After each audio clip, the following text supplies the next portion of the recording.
पठन पाठन में आप सबका स्वागत है। आज हम लोग हमारा पर्यावरण के बारे में जानेंगे। कक्षा 5 की है, पाठ 2 है। इसके कुछ एडजेक्टिव क्वेश्चन हम लोग आज जानेंगे। पाठ का नाम है भौतिक परिवेश, जिसमें मिट्टी, जल एवं जीव जगत के बारे में बताया जाएगा। इसी से रिलेटेड प्रश्न और उत्तर में आज यहाँ डिस्कस करेंगे। तो प्रश्न है, अति संक्षिप्त प्रश्न का आज हम यहाँ डिस्कस करेंगे। पहला प्रश्न है, स्टेथोस्कोप का आविष्कार किसने किया? इसका उत्तर होगा रेने लिनेक ने। क्या प्रश्न है? स्टेथोस्कोप का आविष्कार किसने किया? उत्तर है रेने लिनेक ने। दूसरा प्रश्न है, मिट्टी कितने प्रकार की होती है? नाम लिखें। उत्तर है मिट्टी 3 प्रकार की होती है। 1 नंबर पथरीली मिट्टी, 2 नंबर चिकनी मिट्टी, 3 नंबर बलुई मिट्टी। अगला प्रश्न है, 3 नंबर प्रश्न है, मिट्टी के उपादान क्या है? इसका उत्तर होगा पत्तियों के महीन टुकड़े, तिलचट्टों के पैर, केचुआ, पॉलीथीन इत्यादि मिट्टी के उपादान हैं। अगला 4 नंबर प्रश्न है, मिट्टी के सूक्ष्म कण अंश किससे देखे जाते हैं? उत्तर होगा दूरबीन से। 5वां प्रश्न है, कण के खाली जगह में क्या रहता है? उसका उत्तर है हवा और पानी। अगला 6 नंबर प्रश्न है, सीमेंट का प्रयोग कब हुआ? इसका उत्तर है 200 वर्ष पहले। अगला प्रश्न है, हमारे देश में सीमेंट का प्रयोग कब शुरू हुआ? इसका उत्तर है 120 वर्ष पहले। कह सकते हैं कि लगभग 120 वर्ष पहले। अगला प्रश्न है, बालू मिट्टी किसे कहते हैं? इसका उत्तर होगा बालू के कण मिली मिट्टी को हम बलुई मिट्टी या बालू मिट्टी कहते हैं।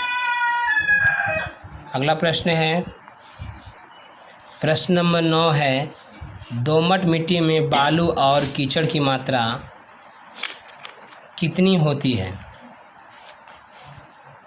इसका उत्तर होगा बराबर। प्रश्न नंबर 10 है, मिट्टी के स्वाभाविक उपादान क्या है? उत्तर होगा गोबर, मछली के कांटे, सड़े हुए पत्ते। अगला प्रश्न है, मिट्टी के अस्वाभाविक उपादान क्या है? उत्तर होगा पॉलीथीन के टुकड़े, एल्युमिनियम के टुकड़े, पेन के रिफिल इत्यादि। अगला प्रश्न है, केचुआ का क्या कार्य है? इसका उत्तर होगा केचुआ मिट्टी को खोदकर मिट्टी को उलट पुलट कर देता है, जिससे मिट्टी उर्वर अर्थात उपजाऊ हो जाती है। यही केचुआ का कार्य है। कुछ प्रमुख खाद के नाम लिखिए। इसका उत्तर होगा कुछ प्रमुख खाद हैं नाइट्रोजन खाद, फॉस्फेट खाद, पोटास और कंपोस्ट खाद। ये मैंने 4 खाद का नाम बताया। फिर बता देता हूँ, नाइट्रोजन खाद, दूसरा है फॉस्फेट खाद, तीसरा है पोटास खाद, चौथा है कंपोस्ट खाद। अगला प्रश्न है, आउश धान की क्या विशेषताएं हैं? उत्तर होगा धान रोपने के लिए पौधे उखाड़कर नहीं लगाने पड़ते हैं। ये हुआ आउश धान की विशेषताएं। अगला प्रश्न है, बीज धान किसे कहते हैं? इसका उत्तर है, पहले छोटी जगह पर धान फैलाना पड़ता है। जब ये धान बड़े पौधे बनते हैं तो उन पौधों को बीज धान कहते हैं। अगला प्रश्न है, धान कहाँ रोपा जाता है? इसका उत्तर है, जिस मिट्टी में सरलता से कीचड़ की जा सकती है, जहाँ पानी जमता है, उसी मिट्टी में धान रोपा जा सकता है। अगला प्रश्न है, पश्चिम बंगाल में चाय की खेती कहाँ होती है? इसका उत्तर है, दार्जिलिंग में। अगला प्रश्न है, धान या साग सब्जी के लिए कितनी गहरी मिट्टी चाहिए? फिर से प्रश्न पढ़ता हूँ, धान या साग सब्जी के लिए कितनी गहरी मिट्टी चाहिए? उत्तर है 1 से 1.5 फुट गहरी मिट्टी। अगला प्रश्न है, भूस्खलन कैसे होता है? इसका उत्तर है, बारिश अर्थात वर्षा की पानी, आंधी एवं तूफान द्वारा ही भूस्खलन होता है। फिर बता देता हूँ, बारिश की पानी अथवा आंधी एवं तूफान द्वारा भूस्खलन होता है। अगला प्रश्न है, तालाबों के चारों ओर पक्का करने से क्या हो रहा है? उत्तर है, कछुआ, मेढक जैसे जीवों के लिए खतरा पैदा हो रहा है। अगला प्रश्न है, जलप्रपात किसे कहते हैं? उत्तर है, पहाड़ों पर अनेक छोटे छोटे झरने होते हैं, इनको जल प्रपात कहते हैं। अगला प्रश्न है, पानी का बहाव किस ओर ज़्यादा तेज होता है? इसका उत्तर है, ऊंची ज़मीन से नीची ज़मीन पर तेज़ी से पानी बहता है, अर्थात ऊंची ज़मीन से नीची ज़मीन की तरफ पानी का बहाव ज़्यादा तेज होता है। अगला प्रश्न है, फ्रॉग से दाग छुड़ाना कैसी प्रक्रिया है? उत्तर होगा रासायनिक प्रतिक्रिया, प्रक्रिया। दूध से छेना बनाना कैसी प्रक्रिया है? उत्तर होगा रासायनिक प्रक्रिया। अगला प्रश्न है, प्राकृतिक जल शोधन के लिए क्या क्या आवश्यक हैं? उत्तर होगा ऑक्सीजन और छोटे बड़े जीव।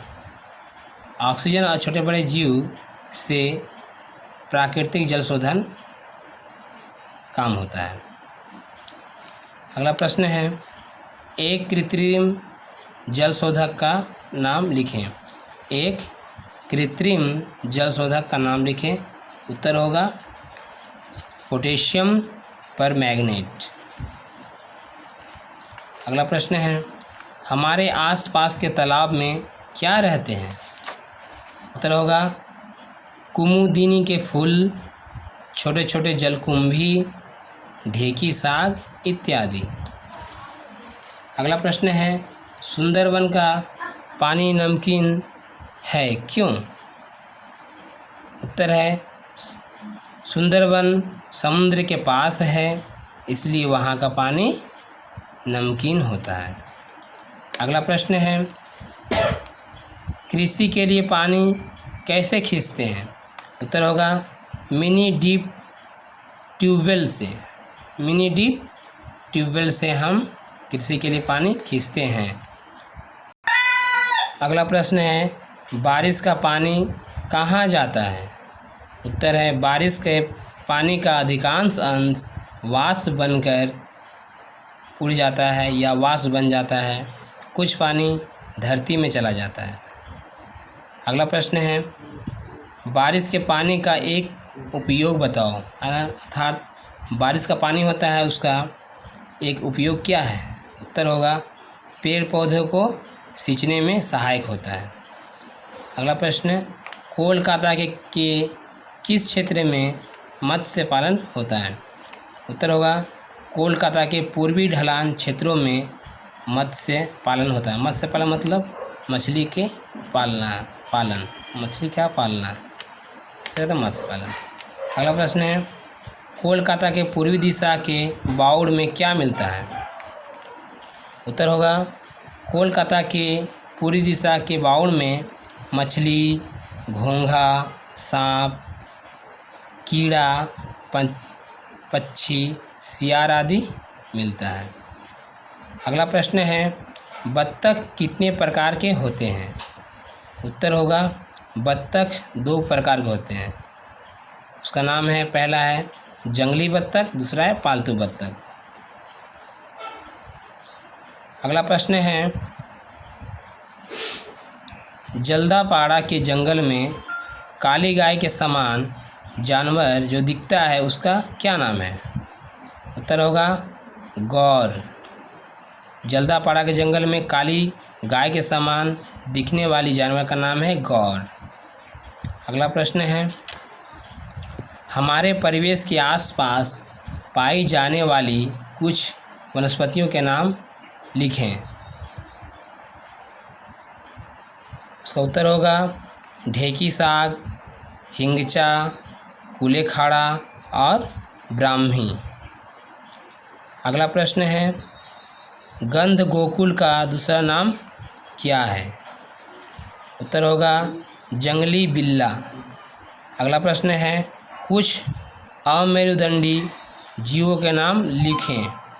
उसका उत्तर होगा, केचुआ, झींगा, घोंघा, तितली इत्यादि। अगला प्रश्न है, कुछ मेरुदंडी जीवों के नाम लिखो। इसका उत्तर होगा, मनुष्य, गाय, शेर, सांप इत्यादि। मेरुदंडी मतलब इसमें हड्डियां पाई जाती है, उसे कहते हैं मेरुदंडी प्राणी। ओके। अगला प्रश्न है, चींटियां कैसे चलती हैं? उत्तर होगा, पंक्तिबद्ध होकर, मतलब एक कतार में वो चलते हैं। अगला प्रश्न है, कुछ शिकारी मछलियों के नाम लिखो। उत्तर होगा, सोल, शार्क और लेटा। ये सभी शिकारी मछलियाँ के अंतर्गत आते हैं। कुछ औषधीय पौधों के नाम लिखो। प्रश्न है, कुछ औषधीय पौधों का नाम लिखो, मतलब जिससे दवा तैयार होता है, ऐसे पौधों का नाम है सर्पगंधा, सिनकोना, तुलसी, नीम, मेहंदी, मुक्ता झुरी इत्यादि। फिर बताऊंगा कि जिस पौधों से औषधि तैयार होते हैं वे पौधे का नाम है सर्पगंधा, सिनकोना, तुलसी, नीम, मेहंदी, मुक्ता झुरी आदि। अगला प्रश्न है, कुछ विलुप्त प्राय जीवों के नाम लिखो। विलुप्त प्राय मतलब जो जीव आजकल नहीं देखे जा रहे हैं, उन जीवों का नाम, प्राय लगभग वो गायब हो गए हैं दुनिया से।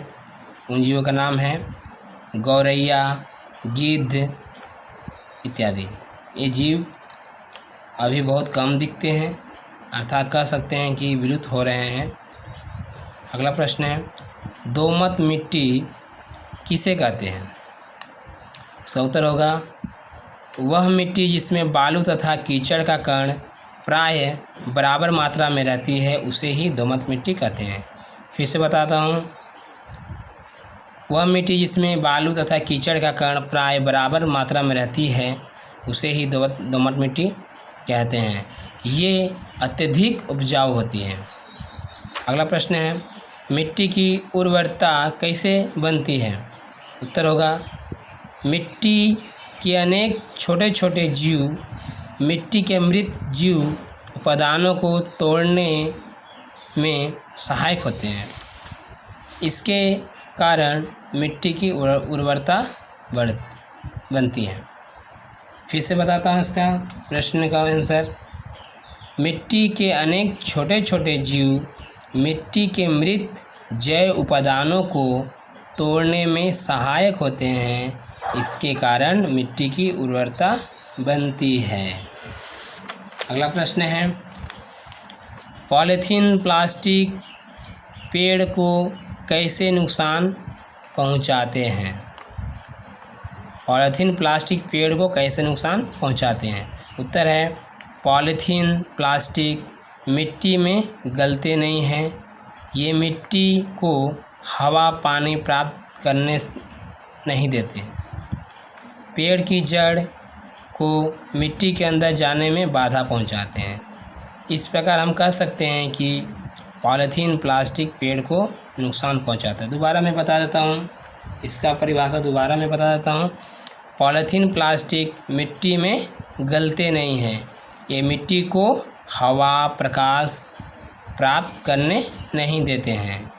पेड़ की जड़ को मिट्टी के अंदर जाने में बाधा पहुंचाते हैं। इस प्रकार ये पेड़ को नुकसान पहुंचाते हैं। अगला प्रश्न है, पहाड़ों पर कैसे खेती की जाती है?